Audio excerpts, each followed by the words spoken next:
여호와께서 하늘에 창을 내신들 어찌 이런 일이 있으리요. 열왕기하 7장 1절 말씀입니다. 1. 엘리사가 이르되 여호와의 말씀을 들을지어다. 여호와께서 이르시되 내일 이맘때에 사마리아 성문에서 고운 밀가루 한 스아를 한 세겔로 매매하고 보리 두 스아를 한 세겔로 매매하리라 하셨느니라. 2.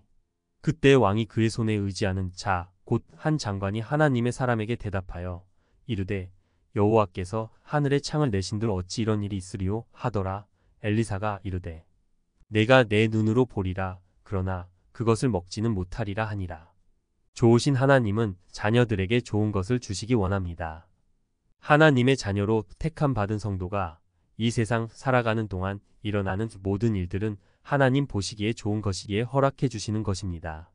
설령 내가 보기에는 좋지 않게 보이고 힘들게 보이며 고난과 핍박이라도 하나님 보시기에는 나에게 유익이 되는 것이기에 허락해 주시는 것입니다. 하나님은 먼저 내가 죄인이라는 사실과 약하다는 사실을 깨닫도록 하십니다. 내가 약할 그때 하나님을 의지하기 때문에 강함이 되는 것입니다. 마귀는 우리를 죽이고 멸망시키고 도적질하기 위해서 엄청 어려운 문제들을 가져다 주지만 하나님께서는 그러한 문제와 고난을 변화시킬 수 있는 지혜를 주시고 도움을 주시기 때문에 어떠한 문제든지 하나님 앞에 들고 나가 기도할 때 해결함을 받게 해주십니다. 이스라엘 백성들이 아람 군대의 포위가 되어서 성 안에 갇혀 절망과 굶주림 가운데 처하게 되었을 때 엘리사 선지자가 내일 이맘때에 먹을 것이 풍부하게 될 것이라고 예언을 합니다. 그때 군대 장관이 하는 말이 하나님께서 하늘에 창을 내신들 어찌 이런 일이 있으리요? 라는 부정적인 말을 합니다. 하나님의 말씀을 들으면 항상 아멘으로 화답하는 믿음을 가져야 합니다. 하나님의 말씀을 듣고 난 뒤에 설마 그렇게 될까라는 부정적인 생각은 나를 멸망시키는 일이 됩니다. 군대 장관처럼 하나님의 말씀을 믿지 않고 살아가게 되면 하나님의 도우심을 받을 수 없습니다. 하나님의 말씀을 믿고 순종으로 행동하는 것이 믿음입니다. 휘발유가 없으면 자동차가 갈 수 없듯이 믿음이 없이는 하나님의 도우심을 받을 수 없습니다. 하나님의 말씀을 믿는 사람은 문제를 만나게 되면 하나님을 찾게 됩니다. 말씀의 지혜를 받아서 해결함 받게 됩니다.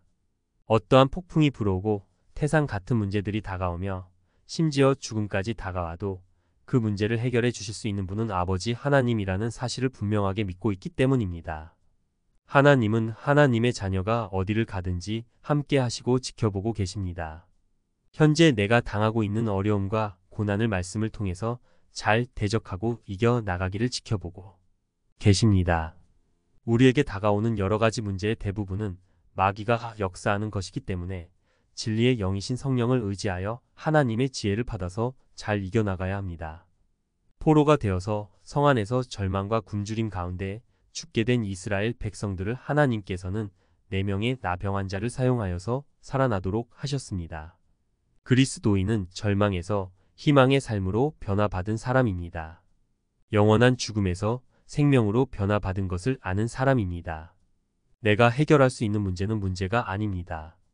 인생을 살면서 내 힘으로 해결해 나가기 힘든 문제라도 하나님 앞에 가지고 나가면 쉽게 간단하게 풀려져 버립니다. 인생에 다가온 큰 문제나 작은 문제를 먼저 새벽 기도에 나가서 기도할 때 하나님께서 지혜를 주셔서 해결해 주시는 좋으신 나의 하나님 사랑하고 경배합니다. 할렐루야.